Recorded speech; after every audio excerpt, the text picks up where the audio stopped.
A yau da ma. A yi sallama a buga gida kake budewa. Ɗayi da shagun gari. Yau kuma da ina ake haka cikin kanto na san ba karba ba labari. Ni ka fara kuma shi ƙasa yau. Wallahi labari ne.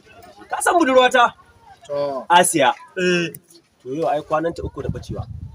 A gidan mallam mamman. Ita fa an yi bida ba a ganta ba. To ka san fa an tsula tsiya. Ka san a 1444 shekarun baya na yi zama a Chadi. Tsohon ɗan shaye-shaye ne ni. Gaskiya ne. Ba na yi saboda jin maganar magabata. Kawai da abin ya bani haushi.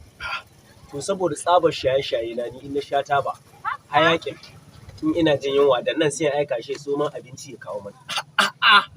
Dan ila ba karbi shege hake ba. To shine kawai na ballo sigari. Da na ballo sigari raina ya ɓaci ruwata ta ɓaci.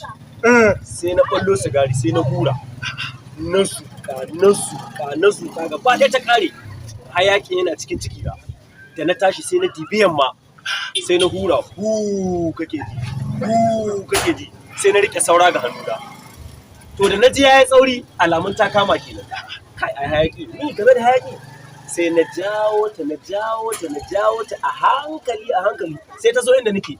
Ka taya ni da murna yanzu haka tana gida. Ila. Gaskiya dan ila na ma murna. Wallahi. To ni dan ila. Ni sai na ganka lahiya lokacin ke ba. Duk ruwan gada aka kwada kamar ya ban jike ba. Kai ba ha gani yanzu ma nan cikin kwalhar ruwa nake. Ba ga to itace da mi ba sun ga yaki ya balle. Ga ruwa Allah ta kuma na kai duk cikin karama ce. Ruwan kasa ko na sama. Kai ba ka tantance da rugumi. Akwai duk cikin karama ce da ila. Ba malam Tanimu ga rana kan tarkar in taho ga kaya na shar ka ce ma ana ruwa kamar ana ruwa da girman ka. In kama labari kai man ƙarya da girman ka. To ni na shiri na shi ka to kala kala. Shiri ne to sai kai man ƙarya da girman ka.